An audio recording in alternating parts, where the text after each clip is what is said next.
सलाम नमस्ते सिंध जे मथां जॾहिं बि हमला थिया आहिनि हमेशह असां हिकिड़ी क़ौम थी करे बीठा आहियूं पोइ असांजा पॉलिटिकल डिफरेंसिस कहिड़ा बि हुजनि हू जॾहिं बि असांखे मज़हब जे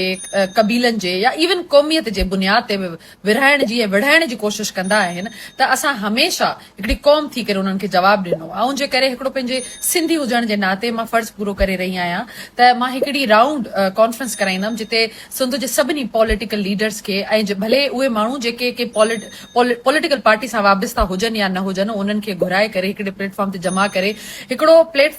क़ौमी प्लेटफॉर्म ठाहिण जी ज़रूरत आहे जिते असां वक़्त जे जाबिर खे ऐं आमिर खे ऐं उन्हनि पंहिंजा जेके असांजा दुश्मन थी करे बीठा आहिनि उन्हनि खे जवाबु ॾियूं त तव्हां भले जॾहिं बि असांजी शनाख़्त ते असांजे कल्चर ते असांजी तहज़ीब जे या त पोइ असांजे बाउंड्री ते